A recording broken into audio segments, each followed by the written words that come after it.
오늘의 말씀의 제목은 의와 믿음과 사랑과 화평을 따르라입니다. 오늘의 이 본문은요, 디모데 후서의 말씀입니다. 디모데 전서와 후서는 사도 바울이 에베소라는 교회가 있었는데 그 교회의 담임 목사인 디모데에게 전하는 편지의 내용입니다. 그 내용의 핵심은 이 교회를 어떻게 복음적으로 운영을 해야 되는지, 그리고 당시에 로마의 네로 황제가 기독교 핍박을 할 때였기 때문에 그 핍박에 어떻게 이 교회 성도들이 믿음으로 이겨내야 할지를 믿음으로 권면하는 내용입니다.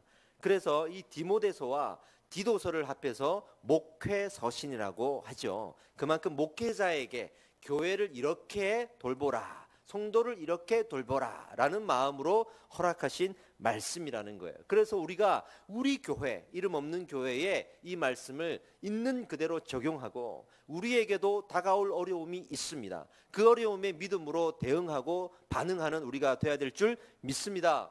우리 말씀 작용에 너무 은혜롭게 끝났죠. 제가 17년 동안 부교육자 생활하면서 수많은 수련회를 가봤지만 이렇게 즐거운 수련회는 처음이었어요. 우리 교회이기 때문에가 아니라 정말로요, 말씀과 쉼 그 이외에는 없었던, 제가 일부러 프로그램을 준비하지 말라 그랬어요. 말씀 듣고 쉬고 말씀 듣고 쉬어라. 우리 성도님들 한 주 한 주 직장 생활하느라 얼마나 힘든데 거기에 가서 뭘 또 일하고 또 뭔가를 땀을 빼려고 하지 말고 쉴 수 있도록 하자, 이 컨셉이었는데 너무나 행복하게 우리 성도님들이 즐거워하셨습니다. 우리 아이들도 너무 즐거워했습니다.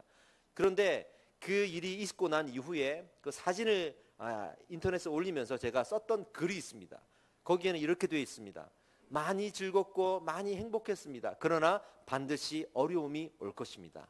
우리는 이 어려움에 대비해서 말씀으로 성도를 양육하고 성도를 훈련시켜 나갈 것입니다. 할렐루야. 교회는 항상 행복할 수 없어요. 왜냐하면 인생이 그렇습니다. 우리의 인생에 어려움이 없을 거라고 생각하는 것은 무지요. 그것은 아주 타락한 세상적인 마음입니다. 누구에게나 인생은 어려움이 있습니다. 저 하늘나라, 완전한 하나님의 나라가 아니고서는 이 시대에 타락한 나라에 사는 우리는 어려움을 겪을 수밖에 없습니다. 그래서 우리는 말씀을 보아야 하고 연구해야 되고 묵상해야 되죠. 이 교회에게 그 어려움에 이렇게 대응하라, 이렇게 준비하라 라는 마음으로 이 디모데서를 주셨다는 거예요. 그 중에서 디모데후서 2장의 오늘 본문의 말씀인데, 교회에 대해서 권면을 이렇게 시작합니다. 2장 1절에 내게 들은 바, 즉 바울이 전한 복음을 말하죠. 충성된 사람에게 부탁하라. 그들이 또 다른 사람을 가르치게 할 수 있으리라. 이렇게 2장 1절에서 권면하고 있습니다. 세 가지 중요한 포인트가 나오는데, 충성된 사람에게 부탁하라 그랬죠. 그는 누구인가? 두 번째, 부탁하라고 했는데 이것은 무슨 말인가? 세 번째, 가르치게 할 수 있으리라. 이건 또 무슨 말인가를 잠깐 살펴봐야 합니다. 충성된 사람에게라고 했습니다. 복음을 충성된 사람에게 부탁하라고 했습니다. 이것은 원어를 해석하면요, 믿음의 사람, 할렐루야, 하나님의 사람이라고 해석할 수 있는데, 복음을 믿는다는 것은 이러한 의미가 있습니다. 어떤 의미요? 내가 어려움을 당할지라도 나는 이 고난 역시 받아들이겠습니다. 내가 복음을 붙들 때 그와 함께하는 고난도 붙들겠습니다라는 믿음의 고백이 성경에는 많이 강조되어 있습니다. 이렇게 믿음을 고백하고 복음을 붙드는 사람, 이 사람이 충성된 사람이라는 거예요. 당시에 사도 바울이 로마에 체포되어 있었습니다. 감옥에 갇혀 있을 때 많은 사람들의 반응이 나누어졌습니다. 이제는 어려움이 왔잖아요. 최고의 리더가, 우리가 의지하는 사람이 감옥에 갇혔잖아요. 근데 자기가 죄를 지어서 갇힌 게 아니라 복음을 증거한다는 이유로 갇힌 거 아닙니까? 그러면 우리가 어떻게 해야 됩니까? 더 기도하고 더 하나가 되고 더 모여야겠죠. 그러나 그들 중에는 이렇게 어려움이 생겼을 때 그렇게 열심히 했지만 바로 연락을 끊어버리고 후원도 끊어버리고 함께하지 않았던 사람들이 있었다고 해요. 그들의 대표적인 사람 이름이 나오는데 부겔로, 허모게네라는 이 두 사람의 이름이 성경에 등장합니다. 우리가 교회가 좀 어려움이 있을 때 더 복음을 증거하려고 어려움을 겪을 때가 있어요. 죄를 지어서 어려움을 겪을 때도 있지만 우리가 정말 제대로 된 복음을 붙들려고 할 때 어려움을 겪을 수도 있습니다. 그럴 때 어찌됐든 이 어려움 속에 나는 어려움을 겪지 않겠다라고 교회를 떠나고 또 복음까지도 부인하는 사람들이 많이 있다는 거예요. 반대로 그런 고난 중에도 오히려 복음을 붙들고 그렇기 때문에 내가 더 기도하고 무릎으로 하나님께 나아가는 사람도 있었는데 그 대표적인 사람의 이름도 등장합니다. 그 사람의 이름이 오네시보로라는 사람이에요. 그러니까 이런 사람도 저런 사람도 이 시대에 존재했고 바울이 편지에서 그렇게 썼다는 거예요. 두 번째, 그를 부탁하다라고 했는데 이러한 복음의 사람, 고난 중에도 더 기도하고 더 모이는 사람에게 이 복음을 부탁하라 그랬어요. 부탁하다는 말이 도대체 무슨 말인가? 이거는 영어로는 entrust라고 할 수 있는데 맡기다, 그 앞에 놓다라고 할 수 있어요. 어떤 식의 의미냐면 있는 그대로를 변질시키지 않고 그 사람에게 그대로 전달하거나 그 앞에 갖다 놓는 것을 말합니다. 변질시키지 않고 전달하는 것. 복음을 증거한다는 것은요, 복음을 전달할 때 그 복음이 있는 그대로, 할렐루야, 변질되지 않도록 그 복음이 내 복음이 되어서 내 욕심과 내 아집과 내 해석이 들어가지 않고 그대로 하나님의 자녀들 그리고 자녀가 될 사람들에게 전달하는 것, 이것이 복음을 증거한다는 말의 진정한 의미입니다. 네. 그렇게 하라는 거예요. 그렇게 부탁하라는 거예요. 그리고 가르치게 할 수 있으리라 라는 말은 가르치게 할 수 있다라는 말보다 더 귀한 의미가 있는데, 그렇게 복음이 제대로 증거되어지면 그들은 가르칠 수밖에 없으리라. 할렐루야. 이 뜻이 또 있습니다. 가르칠 수밖에 없을 것이다. 왜냐하면 그 정확하고 변질되지 않는 원석의 복음은 성령의 임재를 부른다. 하나님께서 반드시 역사하신다는 얘기예요. 우리가 복음을 증거할 때 우리의 공로나 우리의 입담이나 우리의 설득으로 되는 게 아니라 그것은 하나님의 은혜로 되는 겁니다. 제가 언제 한번 예화를 들어드린 적이 있죠. 들어드린 적이 있어. 제가 피곤해서 그렇습니다. 제가 버스에서 이 CCC에서 전도하는 훈련을 할 때 얘기했죠. 전도를 막 그렇게 억지로 하잖아요. 몇 명 이상 복음을 증거해야 되기 때문에. 그럴 때 버스에서 한 자매가 있었는데 그 자매에게 어쩔 수 없이 몇 사람 이상 해야 되니까 부끄러우니까 서두를 이렇게 꺼내죠. 죄송한데요, 제가 과제가 있어서 이 복음을 증거해야 되니까 죄송하지만 좀 들어주세요라고 마치 플리즈 하는 마음으로 부탁을 합니다. 그리고 그 자매에게 억지로 사역일을 전하고, 이제 나는 실패했구나, 안 됐구나, 과제는 채웠지만 나는 복음을 증거하지 않았구나, 나는 아무것도 할 수 있는 게 없구나, 그렇게 좌절감을 누리고 다 전했다고 했대. 이 자매가 내렸습니다.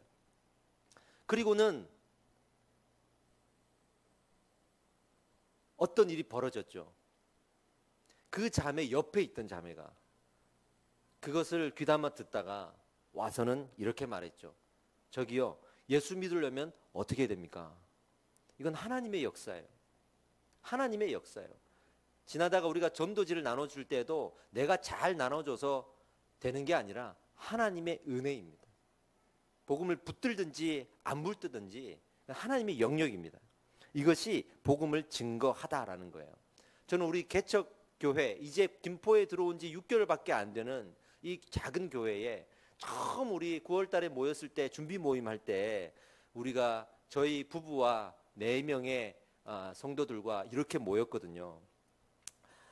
이런 상가도 없이 그냥 학원 하나 공짜로 이렇게 빌려가지고 거기 원장님하고 레슨생들 모아가지고 첫 예배를 드렸던 기억이 아직도 너무나도 생생하게 납니다. 그런데 그 이후에 이 교회로 오신 분들을 보면 너무 귀하죠. 왜냐하면 큰 교회 많잖아요. 좋은 교회 많잖아요. 시설 좋고 또 훌륭한 목사님들 많잖아요. 그런데 이 작은 교회에 달려오신다는 것이 얼마나 기쁘고 감사한 일인지를 몰라요. 그래서 저는 우리 성도님들에게 늘 부탁하기를, 제가 복음을 증거할 테니 여러분 충성된 증인이 되어 주십시오. 충성된 일꾼이 되어 주십시오. 이곳에 온 것만으로도 여러분들은 그 열정과 간절함이 있는 사람들입니다. 아멘. 저는 여러분들이 너무 귀합니다. 여러분들이 이곳에서 주일날 예배드리고 가는 것으로 끝나지 않고 성경에서 말하는 충성된 일꾼이 되어 가실 줄 믿습니다. 아멘. 우리 학생들이 있으니까 설명해야겠네. 변질이라는 말이 좀 어렵죠. 변질되다, 음식이 변질되다, 이런 식으로 이해하면 되는데 정확한 예는 엄마가 옆집에 우유를 갖다 주라고 우유 심부름을 시켰는데 들고 가다가 놀이터에서 친구들이랑 한참을 놀았어요. 그래서 그 떼약볕에 우유가 상해버렸어. 그 상한 우유를 옆집에다가 갖다 주었을 때 우유가 변질됐다 이러죠. 그래서 복음을 하나님께서 말씀을 통해 주셨는데 거기에다가 내 생각을 붙이고 내 고집을 붙이고 그렇게 복음을 변질시켜서 사람들에게 증거하는 것을 복음의 변질이라고 말합니다. 그리고 이 충성된 일꾼에 대해서 좀 더 구체적으로 이제 말하기 시작해요. 충성된 일꾼의 다른 말은 따라합시다. 복음의 증인. 복음의 증인이에요. 증인으로서 훈련되어 가기를 권면합니다. 이것이 일꾼이에요. 일꾼은 일 잘하는 사람을 일꾼이라고 하지 않고 성경에서는 복음의 증인을 일꾼이라고 말합니다. 복음을 증거하는 사람을 일꾼이라고 말합니다. 할렐루야. 예? 그래서 우리가 교회에 와서 섬기는 것도 좋은데 이 복음의 일꾼이 먼저 되는 것이 중요합니다. 이것이 진정한 일꾼입니다. 아멘. 예? 증인이라고 했잖아요. 증인이 무엇입니까? 이건 법적인 용어인데 정확하게는 목격한 것을 증언하다. 목격한 것을 증언하는 사람이다. 이거겠죠? 충성된 증인이라고 하면 이 증언을 바꾸지 않는 거예요. 증언을 하는 것으로만 끝나지 않고 어떤 어려움이 있거나 어떤 일이 있어도 내게 어떤 유혹이 있어도 이 증언을 바꾸지 않는 거예요. 삶에 좀 어려움이 생겼다고 증언 바꾸면 안 되잖아요. 14절에서 이렇게 얘기합니다. 너는 그들로 이 일을 기억하게 하여 말다툼을 하지 말라고 하나님 앞에서 엄히 명하라. 이는 유익이 하나도 없고 도리어 듣는 자들을 망하게 함이라. 여기서 말다툼이 뭐냐면 어떤 사람들이 복음을 변질시키거나 복음을 부인하거나 복음에 대해서 거짓으로 이야기하거나 자꾸 복음을 변질시키는 거예요. 바꾸는 거예요. 그러니까 원래의 복음을 알고 있는 사람들과 부딪히고 말다툼이 생기는 거예요. 그런 말다툼을 여기에서 언급하면서 이것은 유익이 하나도 없고 도리어 듣는 자들을 망하게 한다라고까지 말합니다. 이 말씀에서요, 부인하다. 오늘 아까 본문의 말씀에서 부인하다 그랬는데 이 부인하다는 말은 아르네오마이라는 원어를 쓰는데 정확하게는 부인하다 이뿐만이 아니라 다른 의미가 더 포함되어 있습니다. 부인하거나 비난하거나 거부하거나 대적하는 것을 다 포함하고 있습니다. 그러니까 우리 교회에서 지나가는 말로 나 예수님 안 믿을래 라고 말하는 사소한 말부터 시작해서 예수님 나 이럴 줄 몰랐네 라는 말부터 시작해서 정말 대적하면서 사단마귀 권세 앞에서 앞장서는 것까지 모두를 포함해서 부인하다라고 말한 것입니다. 이런 거짓 증인들, 이렇게 부인하는 사람들이 그 에베소 교회의 일꾼으로 있었다는 거예요. 그 사람들이 그 안에서의 핵심 인물들로 있었다는 거예요. 그 대표적인 인물이 후메네오와 빌레도입니다. 정확하게 이름을 제시하고 있습니다. 그들이 왜 거짓된 증인이냐 그러면 망령되고 헛된 말을 하더라 이거예요. 이렇게 표현하고 있어요. 그래서 이 효과에 대해서 바울은 또 이렇게 표현합니다. 마치 악성 종양이 퍼져감과 같아. 그렇게 망령되고 헛된 말들이 마치 교회 안에서 튕겨져 나와야 되는데 그런 말을 했을 때 튕겨져 나와야 되는데 교회 안에서 퍼져가는 거예요. 이렇게 교회가 무너질 수 있습니다. 하나님의 교회가 사단이 전략을 세고 무너뜨릴 때 다른 걸로 무너뜨리는 게 아니라 말로써 무너뜨려요. 안 좋은 말, 헛된 말, 여기서 정확히 말하는 망령되고 헛된 말들을 흘려보냄으로써 교회가 무너지게 되는 겁니다. 망령되고 헛된 말을 자세하게 더 알아봅시다. 원어로는 베빌루스 케노포티아스, 영어로는 일레벌런트 베블이라고 하는데 불손하고 무례한 말을 얘기하는 거예요. 불손하고 예의가 없고 무례한 그런 말과 태도를 말합니다. 그러니 복음을 변질시켜서 말할 때 그 말의 내용도 불손하지만 태도도 불손하게 나오는 거예요.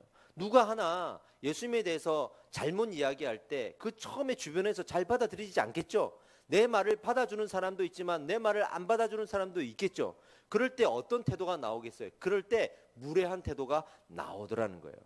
왜 내 말을 믿어주지 않나? 그럼 나는 거짓된 사람이냐? 라는 식으로 무례하게 나올 수 있어요. 복음의 변질 안에는 그런 말다툼들이 교회 안에서 생길 수가 있다는 겁니다. 여기에서 말하는 무례함, 바로 아까 말씀드린 그 무례한 말과 태도를 말합니다. 무례한 사람들은요, 제가 참 많은 사람들을 겪어봤잖아요. 저도 무례한 사람들은 무례한 말과 이 태도를 가지고 오는데, 무례하게 나오니까 여기서도 무례하게 나갈 수 있잖아요. 그러면 뭐라 그러냐면 왜 무례하냐 그럽니다.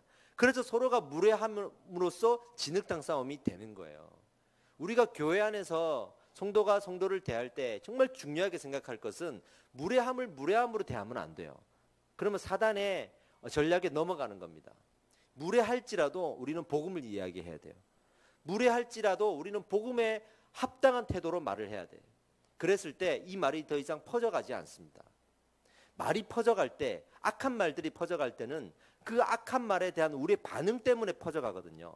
그 말을 들었을 때 내가 알고 있는 진실된 복음으로 대응을 하면 되는데, 아니면 진실된 복음을 가지고 목사님이 대응을 하도록 만들든지 그렇게 하면 되는데, 우리의 혈기와 육으로 대응을 해버리고 그 복음의 내용으로 대응하지 않고 태도로 대응을 해버리니까 서로 간에 무례한 언쟁과 태도들이 나옴으로써 교회 안에 말다툼이 벌어지는 거예요. 그러면서 그걸 보는 다른 사람들이 둘 다 잘못됐다라고 생각하면서 또 그 사람들도 마음이 멀어지고, 그렇게 교회는 점점 마치 악성 종양이 퍼져가는 것처럼 분위기가 흐려지고 점점 무너져 가기도 합니다. 제 대학원 동기 목사님이 계신데요. 저보다 나이는 좀 많지만 저기 검단 쪽에서 목회를 하고 계신데, 처음에 개척을 할 때 한 30명 정도가 같이 개척을 했어요. 근데 같은 교회에서 이렇게 나온 사람들이잖아요. 그러면 얼마나 환경이 좋습니까? 근데 지금 한 사람도 남아있지 않아요. 그래서 어떻게 된 일이냐고 물어봤더니 한순간에 일이 벌어졌대. 무슨 일입니까? 어떤 사람이 복음에 대해서, 그러니까 성경을 해석하는 거에 대해서 잘못 해석하는 거예요. 그러니까 목사님이 그걸 지적하기 시작했어요. 그랬더니 이제 무례한 태도로 나오는 거죠. 이게 왜 잘못됐습니까? 라고, 이제 나는 이게 맞는다고 생각하는데 우리 교회는 왜 이게 틀립니까? 라고 말하겠죠. 그 무례한 태도에 또 반응하는 옆에 있는 사람들이 당신 어떻게 목사님한테 그럴 수 있느냐라고 대하겠죠. 그러다 서로 싸우겠죠. 또 그 옆에 있는 사람들이 보고 또 달려다 또 싸우겠죠. 그러다가 다 싸운 거예요. 그러다가 안 해 하고 나가버리니까 나도 안 해 그러고 나가. 그러다가 다 나가버린 거예요. 야, 이런 일도 지금 있을 수가 있구나라는 생각이 들면서 참 안타까운 마음이 들었습니다. 그래서 이런 일이 벌어졌을 때 이 복음에 빚진 자들은, 또 충성된 일꾼들은 어떻게 해야 되는지 이 말씀에 그 비유가 있더라라는 거예요. 그래서 오늘 말씀이 중요하다라는 겁니다. 우리가 자신의 의견을 들고 갔을 때, 직장 상사도 그래요. 어디에서나 그래요. 그 의견이 전해질 때 조심해야 될 것은 이거예요. 내용이라는 열매에 태도라는 그릇에 담아서 가야 되는 거거든요. 그거는 일반 사회에서도 그런 거예요. 근데 우리가 복음에 충성된 일꾼이라고 하는 사람들이 그 복음을 들고 갈 때 무례한 태도를 들고 가서는 되겠습니까? 그러니까 우리의 말과 태도가 전부 다 무례하지 않도록, 그래서 사랑은 무례하지 않다고 말했구나. 그런 태도와 말들이 교회 안에 얼마나 중요한지를 먼저는 보여주는 거예요. 이거는 아주 기초적인 겁니다. 지금 이 교회에 대해서 아주 기초적인 것부터 바울이 말하고 있는 겁니다. 그래 놓고 이제는 내용으로 들어가는 거예요. 이제는 내용으로 들어가는 거예요. 진리를 변질시킨다고 했을 때 이 진리에 변질된 내용이 도대체 무엇일까? 구체적인 거 하나를 쭉 가지고 옵니다. 이게 뭐냐면 당시에 떠도는 말들, 부활은 이미 지나갔다라는 말이에요. 이게 다양하게 해석될 수 있는데 가장 많은 해석은 이렇게 합니다. 예수님이 부활하셨죠? 그건 맞아요. 그걸 인정하는 거예요. 그걸 부인하는 건 아니에요. 그러니까 예수님이 부활하심으로 이미 모든 성도도 같이 부활해버렸다. 우리 이 정통신학에서는, 우리 성경을 제대로 해석하고 건강하게 해석하는 우리 입장에서는 우리의 영의 부활은 완전한 부활이죠. 완전한 부활은 우리 예수 그리스도가 다시 오실 때입니다. 할렐루야. 그러니 그때까지 우리는 믿음을 얻었지만 또 의의 옷을 입었지만 여전히 죄인이고 우리는 불완전한 의인이에요. 그런데 그 불완전한 의인을 우리 하나님이 뭐라고 하시죠? 의롭다고 불러주셨다. 그래서 불을 칭자를 써서 칭의라고 말하는 거거든요. 그러니 우리는 의의 옷을 입었지만 불안합니다. 할렐루야. 그래서 회개할 수 있고 회개하면 살아가는 거예요. 그런데 이 사람들이 뭐라고 말하냐면 그때 예수의 부활로 말미암아 모든 사람들은 이미 의인이 되어버렸다. 그러니 이제는 우리는 완전한 의인이다라고 말하는, 이거 어디 말이 들어본 적 없어요? 이게 구원파 교리예요. 내가 몇 날 몇 시 몇 초에 내가 구원을 받았으니 이제 나는 완전한 의인이다. 그래서 회개하지 않죠. 구원파는 회개하지 않아요. 2번 회개하지 않습니다. 이제부터 이 의인인 내가 짓는 모든 죄는 나의 탓이 아니라 나로 하여금 죄를 짓게 하는 사단 마귀의 탓인 거예요. 그렇게 복음을 변질시키는 일들이 그 당시에도 있었다는 겁니다. 이런 식으로 복음에 대해서 부인하고 비난하고 거부하고 대적하는 말들이 그 에베소 교회 안에 많이 있었다는 거예요. 자, 그 복음의 변질을 보면서 이제는 그렇지 않은 사람들이 어떻게 반응하는지, 이게 중요하다고 아까 말씀드렸죠. 어떻게 된다고요? 같이 무례해서는 안 된다. 그 내용을 가지고 이야기할 수 있어야 된다. 대부분의 교회가 복음의 변질이 이거는 복음의 변질이야, 이건 잘못된 거야 라고 말을 할 수는 있는데, 그렇다고 정확하게 복음이 뭔지는 말을 못해서 문제가 되는 거예요. 내가 복음에 대해서는 모르지만 이건 아니다라는 건 또 알겠어. 그 정도인 거예요. 그래서 이 내용으로 승부하지 못하고 태도로 승부를 하는 거예요. 더 무례하게 나서서 그들을 쫓아내고 더 무례하게 해서 질문을 하지 못하게 만든다는 거예요. 우리가 해야 될 거는 이 복음을 변질시키는 무례한 말과 태도에 대해서 정확한 복음을 우리가 알고 이 복음에 깨어 있어 이걸 가지고 말을 할 수 있어야 되는 줄 믿습니다. 그래서 우리가 배우는 거 아니에요. 그래서 우리가 양육하는 거 아니겠습니까? 우리 교회가 등록하고 5년 동안 양육받을 수 있는 커리큘럼을 제가 만들어 놓고 이제 여러분들을 초청할 텐데, 그 이유가 바로 여러분들 우리 교회 안에 어려움이 반드시 있을 겁니다. 여러분들 인생에도 개인의 삶에도 어려움이 있을 겁니다. 그럴 때 여러분들은 말할 수 있는 복음이 있어야 됩니다. 말씀 안에 근거가 있어야 됩니다. 근데 믿는다고 자신 있게 고백은 해왔지만 이 말할 수 있는 근거를 배우지 않았기 때문에 어려움이 있을 때 이거를 믿음으로 어떻게 해석해내야 되는지를 모르는 거예요. 그럴 때 우리는 무너지게 됩니다. 그리고 복음을 부인하게 됩니다. 열심히 교회를 다니고 신앙생활을 열심히 하는 사람들이 환경적으로 어려운 일을 딱 겪을 때 어느 순간 갑자기 믿음이 식어져 버리고 열심히 없어져 버리는 경우, 그건 내가 복음을 내 이 영혼의 중심에 가지고 오지 않았기 때문이에요. 그래서 우리가 이 복음을 제대로 받아야 되는 줄 믿습니다. 제가 케어했던 학생 중에 한 명이 IQ가 160이었어요.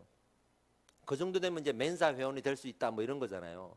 너무 똑똑해요. 책을 읽을 때 이 사람들은 책을 사진으로 찍어버리더라고요. 그냥 쑥 읽어버리면 그냥 책을 찍어버려. 그 이미지로 다 기억하는 거예요. 저는 그게 부럽더라고요. 그 책을 한 번을 읽어버리면 다 외워버려요. 얘가 이제 그때 중학교 3학년인가 그랬는데 공부를 잘하죠. 너무 잘하죠. 예배 끝나고 나서 얘가 저를 찾아왔어요. 진지하게 물었습니다.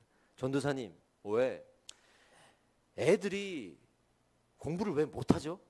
이렇게 물었어요. 익숙한 질문인가요? 그걸 이해를 못하는 거예요.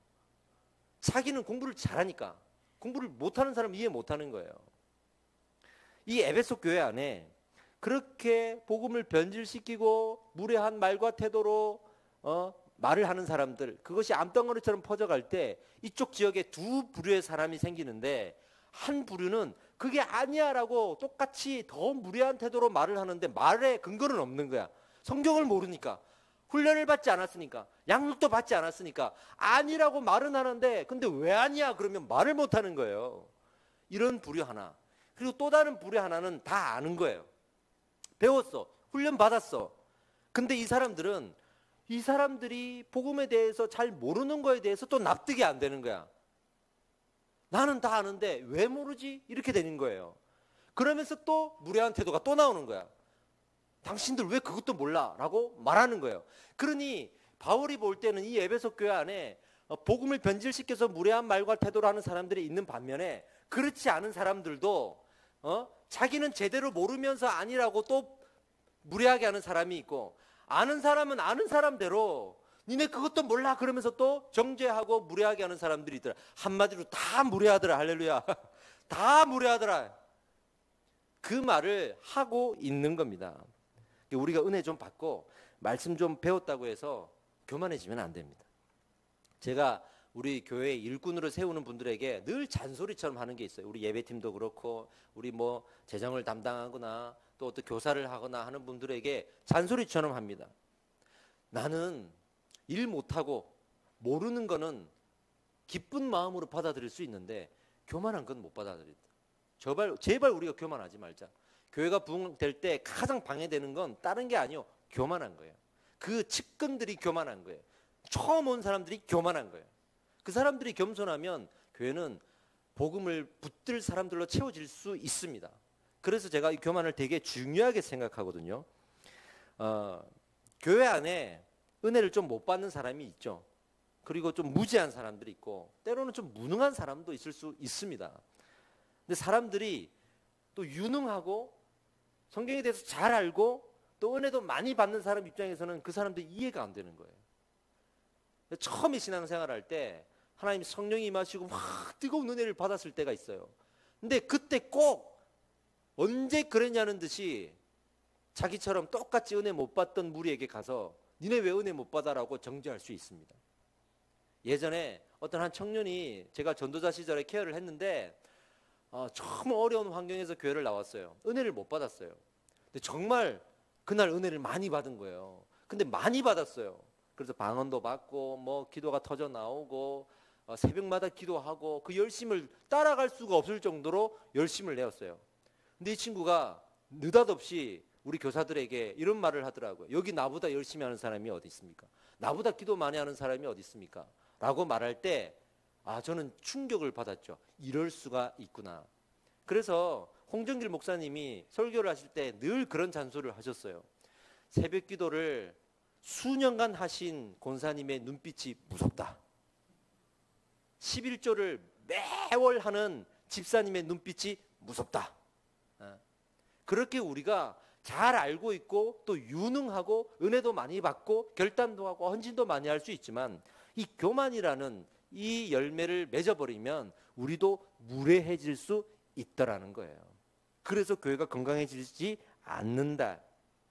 방언 받고 은사 받고 성경을 많이 알고 이거는요 여러분 은사가 아닙니다. 그런 걸 가지고 믿음의 정도로 생각하면 안 됩니다. 그거는 믿음이 없어도 성경 많이 공부하면 많이 알고요. 믿음이 없어도 방언 받을 수 있고요. 믿음이 없어도 은사 받을 수 있습니다. 성경 어디에 믿음의 척도라고 말하고 있습니까? 그런 건 성경에 나와 있지 않습니다.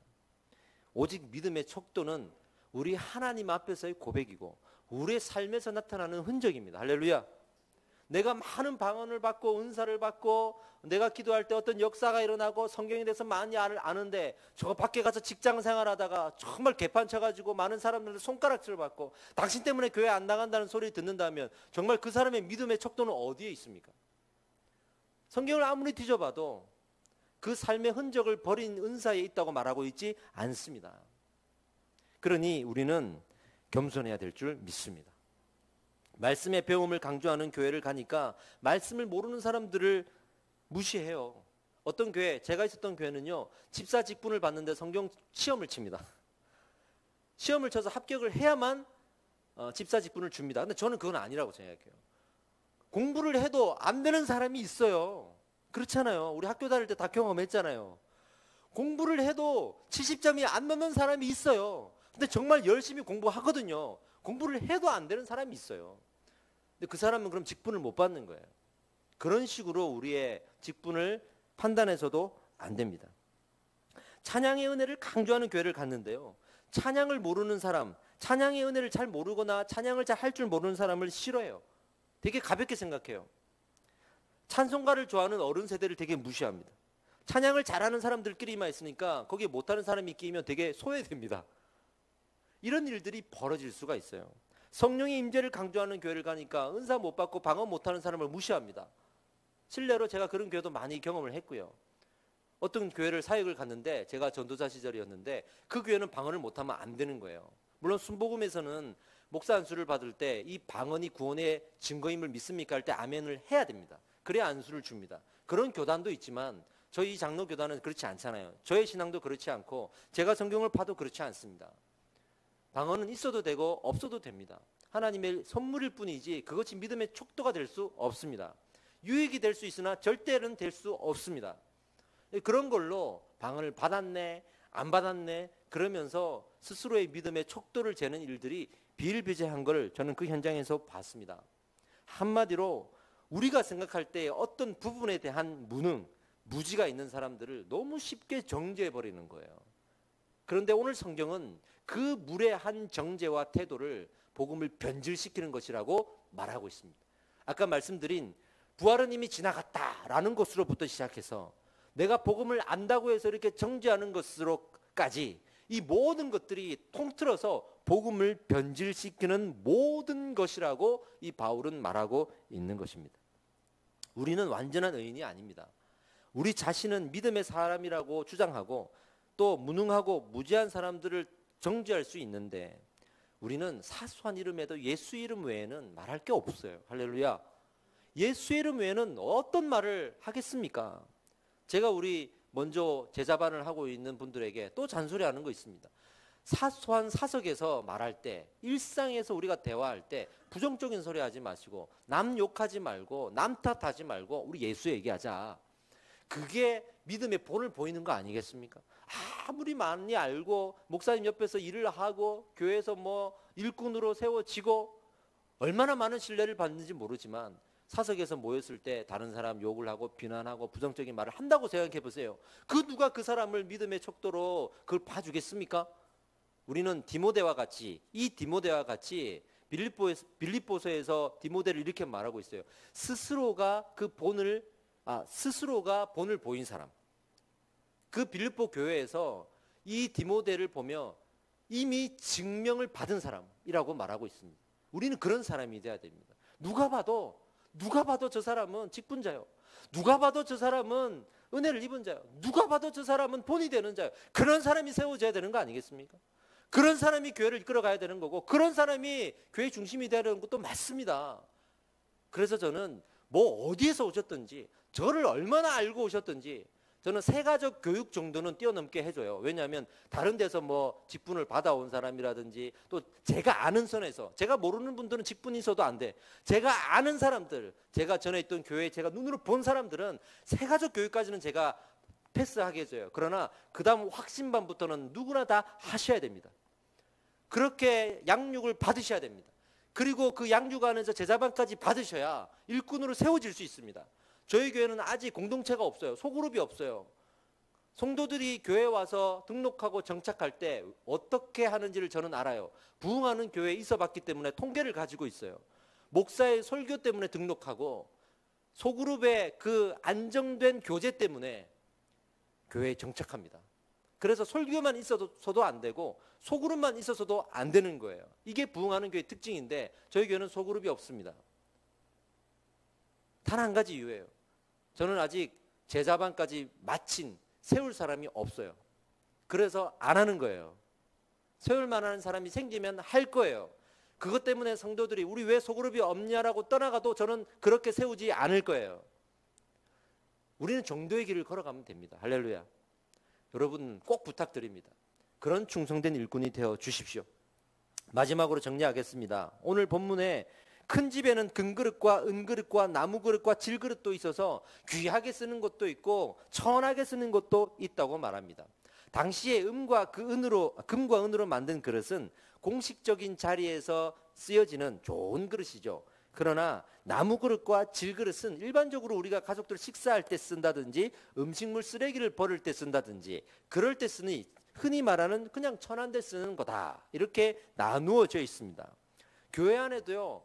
어떤 그릇들이 분명히 있습니다. 어떤 분은 금그릇이요, 어떤 분은 은그릇이요, 나무그릇이요, 질그릇입니다. 그걸 부인할 수는 없어요. 분명히 그건 부인할 수 없어요. 그러나 그 금그릇이라고 또는 질그릇이라고 믿음의 척도가 될 수도 없어요. 다시 말해서 금그릇은 있어요. 질그릇도 있어요. 큰 일을 하는 사람이 있고 사소한 일을 사람이 있고 또 무대 위에서 남들 보이는 일을 하는 사람이 있고 안 보이는 곳에서 일하는 사람이 있고 다 달라요. 그건 맞아요. 그러나 그것이 믿음의 척도가 아니라는 거예요. 어떤 사람은 강단을 섬깁니다. 설교를 하고 찬양을 하고 강단에 꽃꽂이를 하고 강단에 물을 하고 강단 청소를 하고 그럼 강단에서 일하니까 더 귀합니까? 저 화장실을 청소하고 매주 음식을 만들고 나가서 전도를 하고 저 방송실에서 일을 하는 분들은 귀하지 않습니까? 우리 하나님은 말씀에서 그것을 척도를 두고 말한 적이 없어요. 중요한 게 뭐냐 그러면 우리가 얼마나 깨끗한가입니다. 할렐루야. 깨끗한가입니다. 누군가가 우리 교회 왔을 때 이 교회는 저런 거 잘하지 않으면 안 되는 교회네요. 이런 말이 나오면 이미 우리는 건강하지 못한 거예요. 그게 아니에요. 내가 잘하는 게 있으면 하면 되는 겁니다. 오신 분들 중에 어떤 분들은 전도를 잘하시고, 어떤 분들은 찬양을 잘하시고, 어떤 분들은 음식을 잘하시고, 어떤 분들은 청소를 잘하시고, 잘하시는 게 있어요. 그걸로 교회를 섬기면 되는 거지, 우리 교회는 이게 필요하니까 이런 사람이 있어야 됩니다라고 말하는 거는 건강하지 못하잖아요. 저는 여러분들이 장점이 있는 대로 이 교회에서 쓰임받을 수 있다고 생각합니다. 작은 일이라도 주보를 잘 만드는 사람이 있고, 컴퓨터를 잘하는 사람이 있고, 기계를 잘 고치는 분이 있고, 심지어는 참 그 분위기 메이커가 되는 사람도 있어요. 그 모든 것들이 다 잘하는 거예요. 그러면 다른 거 좀 잘 못해도 이해해 주십시오. 이해할 수 있습니다. 하나 잘하는 게 있으면 되죠 뭐. 아니면은 저를 찾아오세요. 제가 뭘 잘할 수 있을까요? 제가 찾아드릴게요. 저를 찾아드릴게요. 그렇게 우리가 교회를 세워가면 되는 겁니다. 제가 큰 교회에 있을 때 청년 신분으로 갔는데요. 거기에 한 집사님이 있었습니다. 이 카이로프로틱이라 그래서 뼈 맞추는 일을 하는 분이세요. 저도 그분한테 뼈를 맞췄는데 좋더라고요. 좋아요. 근데 이분이 어떤 일이 있었냐면 저한테 그런 말을 해요. 속상하다는 거예요. 왜 그러시냐니까 이 교회는 성경 공부를 너무 강조하는 교회예요. 그래서 직분을 줄 때도 시험을 쳐서 직분을 주는 교회예요. 근데 자기는 공부를 못한다는 거예요. 성경을 아무리 배우고 또 목사님의 말씀을 듣고 열심히는 하는데 뭐 시험도 못 치고, 그리고 누가 물어보면 질문도 잘 못하겠고, 소그룹에 들어가서 막 영적인 얘기하고 성경의 깊은 이야기 하는데 자기는 모르겠다라는 거예요. 근데 열심히 배우고는 있다라는 거예요. 근데 그 리더 하시는 분이 답답하셨나 봐요. 한마디를 하신 거죠.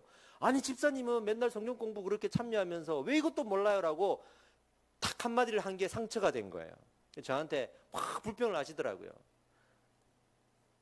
근데 제가 이제 청소하는 아르바이트를 교회에서 하게 됐어요. 그 교회는 그런 시스템이 되어 있습니다. 신학생들에게 장학금을 주고 교회 청소를 시킵니다.